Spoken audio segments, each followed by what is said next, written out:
Hi hello guys, welcome back to my channel. ನಾನು ನಿಮ್ಮ ಪ್ರೀತಿಯ ನಂದಿನಿ ಶರತ್. ಹೇಗಿದ್ದೀರಾ ಎಲ್ಲರೂ? ಐ ಹೋಪ್ ಎಲ್ಲ ಚೆನ್ನಾಗಿದ್ದೀರಾ ಅಂತ ಅನ್ಕೊಳ್ತೀನಿ. ಫ್ರೆಂಡ್ಸ್, ಇವತ್ತು ವುಮೆನ್ಸ್ ಡಾಕ್ಟರ್ಸ್ ಡೇ, ಓಕೆನಾ? ಸೊ ನಮ್ಮ ಇಡೀ ಜಗತ್ತಿನಲ್ಲಿ ಯಾರ್ಯಾರು ವುಮೆನ್ಸ್ ಡಾಕ್ಟರ್ಸ್ ಇದ್ದಾರೆ ಅವರಿಗೆಲ್ಲರಿಗೂ ಮಹಿಳಾ ವೈದ್ಯರ ದಿನಾಚರಣೆಯನ್ನು ನಾನು ಕೂಡ ಕೋರ್ತೇನೆ. ಅದು ಎಸ್ಪೆಷಲಿ ಫ್ರೆಂಡ್ಸ್, ನನ್ನ ಡಾಕ್ಟರ್ ರೂಪಾಯಿಗೆ ನಾನು ಈ ವಿಷಯನ ನಾನು ತಿಳಿಸಲೇಬೇಕು, ಓಕೆನಾ? ಯಾಕಂದರೆ ಅವರು ನನ್ನ ಪ್ರೆಗ್ನೆನ್ಸಿನಲ್ಲಿ ಎಷ್ಟು ನನಗೆ ಸಪೋರ್ಟಿವ್ ಆಗಿ ನಿಂತಿದ್ರು ಅಂತ ಅಂದರೆ ಅದನ್ನು ನಾನು ನಿಮಗೆ ಇವತ್ತು ಶೇರ್ ಮಾಡ್ತೀನಿ, ಓಕೆನಾ? ಸೊ ಮೇಡಮ್, ರೂಪಾ ಮೇಡಮ್, ನಿಮಗೂ ಕೂಡ ವೈದ್ಯರ ದಿನಾಚರಣೆಯ ಶುಭಾಶಯಗಳು. ಫ್ರೆಂಡ್ಸ್, ನನ್ನ ಡಾಕ್ಟರ್ ಬಂದು ಇಲ್ಲೇ ಮೈಸೂರಿನಲ್ಲಿ ಮನೆಯಲ್ಲಿ ಅಮ್ಮ ಮಾತಾಡ್ತಾ ಇಲ್ಲ, ಅಲ್ಲಿ ನೋಡು. ನನ್ನ ಡಾಕ್ಟರ್ ಬಂದು ಮೈಸೂರಿನಲ್ಲಿ ಪಡುವಾರಳ್ಳಿನಲ್ಲಿ ಒಂದು ಲಕ್ಷ್ಮೀ ದೇವಮ್ಮ ಅಂತ ಒಂದು ಹಾಸ್ಪಿಟಲ್ ಇದೆ, ಅಲ್ಲಿ ಅವರು ಸೇವೆನ ಸಲ್ಲಿಸ್ತಾ ಇದ್ದಾರೆ. ಸೊ ದೇವರು ಅವರಿಗೆ ಆಯಸ್ಸು ಆರೋಗ್ಯ ಕೊಟ್ಟು ಒಳ್ಳೇದು ಮಾಡಲಿ. ಹಾಗೆಯೇ ನನ್ನ ಪ್ರೆಗ್ನೆನ್ಸಿ ಜರ್ನಿನಲ್ಲಿ ಅವರು ಯಾವ್ಯಾವ ರೀತಿ ನನಗೆ ತುಂಬಾ ಸಪೋರ್ಟಿವ್ ಆಗಿ ನಿಂತಿದ್ರು ಅಂತ ನಾನು ನಿಮಗೆ ಹೇಳ್ತೀನಿ, ಓಕೆನಾ? ಫ್ರೆಂಡ್ಸ್, ನಂದು ಪ್ರೆಗ್ನೆನ್ಸಿನಲ್ಲಿ ನಾನು ಸ್ಟಾರ್ಟಿಂಗಿಂದ ಕೂಡ ನಾನು ಅವ್ರ ಹತ್ರನೇ ತೋರಿಸ್ತಾ ಇದ್ದದ್ದು, ಓಕೆನಾ?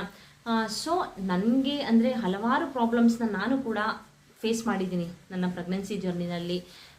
ಸೊ ಅವರು ನನಗೆ ಎಷ್ಟು ಸಪೋರ್ಟಿವ್ ಆಗಿ ನಿಂತಿದ್ರು ಅಂತಂದರೆ, ನಾನು ಒಬ್ಳಿಗೆ ಅಂತಲ್ಲ ಫ್ರೆಂಡ್ಸ್, ಅವರು ಇಡೀ ನಮ್ಮ ಯಾರ್ಯಾರು ಅವ್ರ ಹತ್ರ ತೋರಿಸ್ತಾರೆ, ಓಕೆನಾ? ಯಾರ್ಯಾರು ಅವ್ರ ಹತ್ರ ತೋರಿಸ್ತಿದ್ರು ಅವ್ರು ಎಲ್ಲರಿಗೂ ಕೂಡ ಅವರು ತುಂಬಾ ಸಪೋರ್ಟ್ ಮಾಡ್ತಾರೆ. ಅವರು ಯಾವ ರೀತಿ ಮಾತಾಡ್ತಾರೆ ಅಂತಂದರೆ, ಅವರು ಮಾತಾಡೋದು ನಮಗೆ ಏನೋ ಒಂಥರ ತುಂಬ ಪಾಸಿಟಿವ್ ಎನರ್ಜಿನ ತುಂಬುತ್ತೆ, ಓಕೆನಾ? ಏನಾದರೂ ನಮಗೆ ಭಯ ಇದ್ದರೂ ಕೂಡ ಅವ್ರ ಮಾತುಗಳನ್ನ ಕೇಳಿಬಿಟ್ರೆ ನಮಗೆ ನಿಜವಾಗ್ಲೂ ಅವರು ನಮಗೆ ಒಂಥರ ಪಾಸಿಟಿವ್ ಎನರ್ಜಿನ ಜಾಸ್ತಿ ತುಂಬ್ತಾರೆ ಅವರು, ಓಕೆನಾ? ಸೊ ನನ್ನ ಪ್ರೆಗ್ನೆನ್ಸಿ ಜರ್ನಿಲಲ್ಲೂ ಅಷ್ಟೇ ನಾನು ಕೂಡ ಹಲವಾರು ಪ್ರಾಬ್ಲಮ್ಸ್ಗಳನ್ನ ಫೇಸ್ ಮಾಡಿದೆ. ಸೆಕೆಂಡ್ ಅಂದರೆ 2 ಮಂತ್ ಪ್ರೆಗ್ನೆನ್ಸಿನಲ್ಲಿ ನನಗೆ 2 ಮಂತ್ಸ್ ಆಗಿತ್ತು. ಆವಾಗ ನನಗೆ ಸ್ವಲ್ಪ ಇಂಟರ್ನಲ್ ಬ್ಲೀಡಿಂಗ್ ಆಗಿ ಆವಾಗ ಡಾಕ್ಟರ್ ಹತ್ರ ತೋರಿಸಿ ನಾನು ಅವರಿಗೆ, ಅವರು ಏನು ಭಯಪಡಬೇಡ, ಏನಾಗಲ್ಲ, ಇದು ಫಸ್ಟು ಒಂದು ಸ್ಕ್ಯಾನಿಂಗ್ ಮಾಡಿಸು, ಆಮೇಲೆ ಏನಾಗುತ್ತೆ ನೋಡೋಣ ಅಂತ ಹೇಳಿ ಪ್ರತಿ ಸಲನೂ ಫ್ರೆಂಡ್ಸ್, ಅವಾಗಲೇ ಅಂತಲ್ಲ, ನನಗೆ ಎವ್ರಿ ಮಂತ್ ಅವ್ರ ಹತ್ರ ಚೆಕಪ್ಗೆ ಹೋದಾಗಲೆಲ್ಲನೂ ಅಷ್ಟೇ ಅವರು ಎಷ್ಟು ಚೆನ್ನಾಗಿ ನನಗೆ ಸಪೋರ್ಟ್ ಮಾಡ್ತಾರೆ ಅಂತ ಅಂದರೆ ನಿಜವಾಗ್ಲೂ ಎಲ್ಲರಿಗೂ ಅಷ್ಟೇ ತುಂಬ ಚೆನ್ನಾಗಿ ಮಾತಾಡ್ಸೋದಾಗಿರಬಹುದು, ಇಲ್ಲ ಅಂತಂದರೆ ನೋಡೋದಾಗಿರಬಹುದು. ಈ ಥರ ನೀವು ಮಾಡಿ, ಈ ಥರ ಎದ್ರಿಕೊಳ್ಳೋದಂಥದ್ದು ಏನೂ ಇಲ್ಲ. ನೆಕ್ಸ್ಟು ಈ ಥರ ನೀವು ನೋಡಿಕೊಂಡು ಈ ಥರ ಟ್ರೀಟ್ಮೆಂಟ್ಗಳನ್ನ ನೀವು ತೊಗೊಂಡ್ರೆ ನಿಜವಾಗ್ಲೂ ಬೇಬಿ ಚೆನ್ನಾಗಿರುತ್ತೆ. ಎಲ್ಲರೂ ಎಷ್ಟು ಚೆನ್ನಾಗಿ ಅವರು ಎಕ್ಸ್ಪ್ಲೇನ್ ಮಾಡ್ತಾರೆ ಅಂತಂದರೆ ನಿಜವಾಗ್ಲೂ ಒಂದು ಪಾಸಿಟಿವ್ ಎನರ್ಜಿನ ಅವರು ನಮಗೆ ತುಂಬ್ತಾರೆ, ಓಕೆನಾ? ಸೊ ನೀವು ಮೈಸೂರಲ್ಲಿ ಯಾರು ಇದ್ದರೆ ಅಲ್ಲಿ ಪಡುವಾರಳ್ಳಿ ಅಲ್ಲಿಗೆ ಹೋಗ್ಬಿಟ್ಟು ನೀವು ತೋರಿಸ್ಕೊಳ್ಳಿ. ಆ ಡಾಕ್ಟ್ರು ಕೈಗುಣ ಅಂತೂ ತುಂಬಾ ಚೆನ್ನಾಗಿದೆ ಫ್ರೆಂಡ್ಸ್, ಓಕೆನಾ? ನನಗೆ ಸ್ಟಾರ್ಟಿಂಗಿಂದನೂ ಅಷ್ಟೇ ಅವರು ಎಲ್ಲ ಈ ಥರ ಇಂಟರ್ನಲ್ ಬ್ಲೀಡಿಂಗ್ ಎಲ್ಲ ಆಯಿತು. ನೆಕ್ಸ್ಟು ಇನ್ನೂ ಹಲವಾರು ಪ್ರಾಬ್ಲಮ್ಸ್ಗಳನ್ನ ನಾನು ಕೂಡ ಫೇಸ್ ಮಾಡಿದ್ದೀನಿ. ಸೊ ಪ್ರತಿ ಹಂತದಲ್ಲೂ ಕೂಡ ನನ್ನ ಜೊತೆ ಅವರು ನಿಂತಿದ್ದಾರೆ.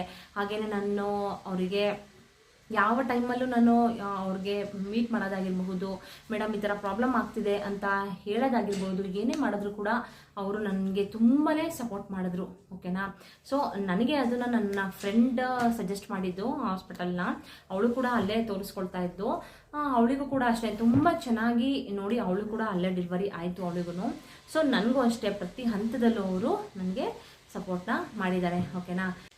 ಆ ದೇವ್ರ ಹತ್ರ ನಾನು ಕೂಡ ಕೇಳ್ಕೊಳ್ತೀನಿ, ಎಲ್ಲ ವೈದ್ಯರಿಗೂ ದೇವರು ಆಯಸ್ಸು ಆರೋಗ್ಯ ಕೊಟ್ಟು ಕಾಪಾಡಲಿ ಅಂತ ನಾನು ಕೂಡ ಪ್ರಾರ್ಥನೆ ಮಾಡ್ತೀನಿ. ಹಾಗೆಯೇ ಮತ್ತೊಮ್ಮೆ ಮಹಿಳಾ ವೈದ್ಯರ ಶುಭಾಶಯಗಳನ್ನ ತಿಳಿಸ್ತಾ, ಎಲ್ಲ ವೈದ್ಯರಿಗೂ ತಿಳಿಸ್ತಾ ಇವತ್ತಿನ ವಿಡಿಯೋನ ಇಲ್ಲಿಗೆ ಎಂಡ್ ಮಾಡ್ತೀನಿ. ಬಾಯ್ ಬಾಯ್, ಟೇಕ್ ಕೇರ್.